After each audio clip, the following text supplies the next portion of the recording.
Assalamualaikum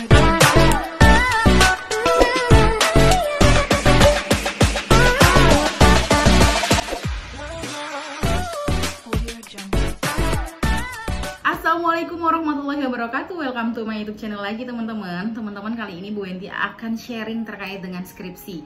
Nah, langsung aja teman-teman, Bu Wenti akan sharing terkait dengan latar belakang lagi.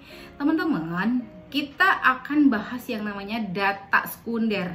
Ini buat Bu Wenti ya, penting banget. Ada satu fungsi ya, sebenarnya banyak fungsinya data sekunder ini ya di penelitian, tapi Bu Wenti fokus di latar belakang. Kenapa sih penting banget kita tuh ada data sekunder di latar belakang? Buat Bu Wenti satu hal yang penting yang teman-teman, nanti Bu Wenti buatkan yang lebih panjang lagi ya. Ini cukup sederhana sekali teman-teman untuk bisa dipraktikkan.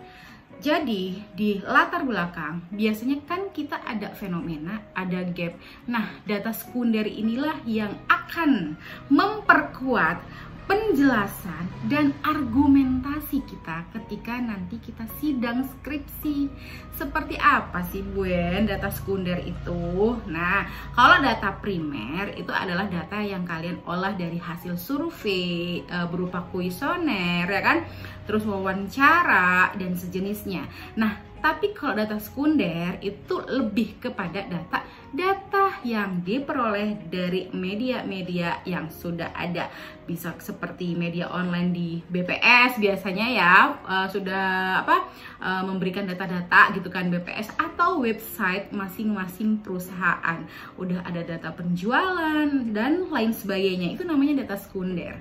Nah, dibuat seperti apa, ketika penting seperti apakah data sekunder ini ketika teman-teman ya mau menjelaskan fenomena.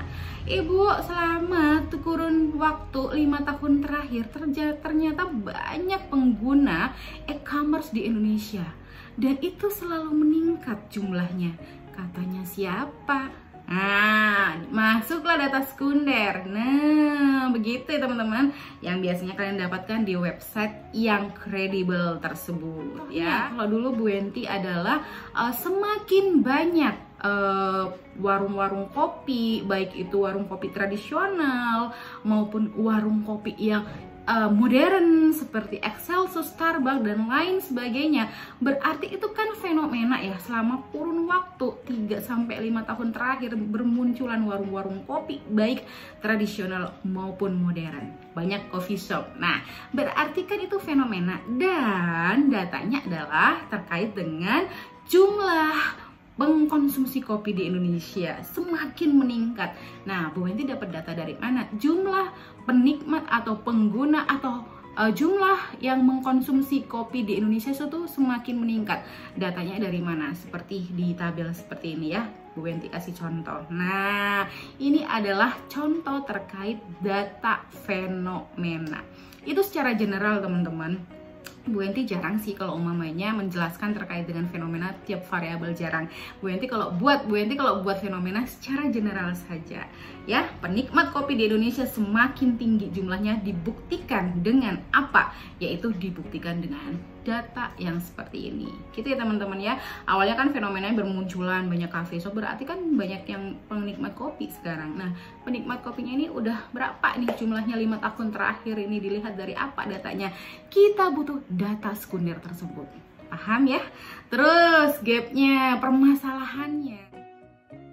Beberapa waktu terakhir ini ternyata Shopee, kita bicara e-commerce nih ya, Shopee itu disalib Bu sama yang namanya si lapak Tokopedia ya, disalib nih Bu sama yang namanya Tokopedia. Padahal beberapa tahun terakhir dia itu naik terus gitu ya. Dengan cara-caranya dia memasarkan, strategi pemasarannya dia sebagai e-commerce nomor 1 beberapa tahun terakhir, ternyata di kuartal pertama di tahun sekian dia disalib Bu. Ini ada apa ya di sama Shopee-nya ya? Adakah data bahwa dia itu sekarang udah mulai di salib itu apa sih bahasa Indonesianya, dilewati lah gitu tuh ya, bersaing lah dengan Tokopedia. Nah, Tokopedia sekarang ini yang menduduki yang di atas, itu juga permasalahan boleh teman-teman. Sederhana aja teman-teman ya.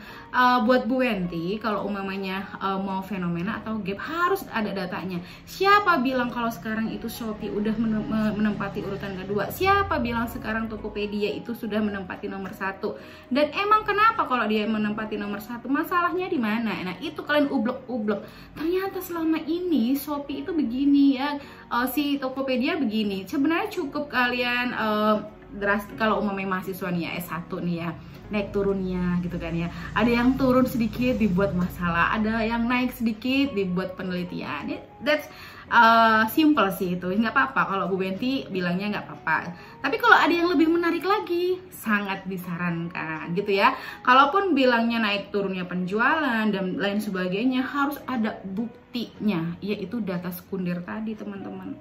Paham ya? Itulah teman-teman salah satu fungsi dari banyak fungsi data sekunder di latar belakang ya, di bab 1. Itu aja yang bisa Bu Wenti sampaikan, semoga bermanfaat ya teman-teman. Sekali lagi, di latar belakang dibutuhkan yang namanya data sekunder untuk memperkuat penjelasan teman-teman dan argumentasi teman-teman terkait dengan nanti sidang skripsinya. Begitu ya.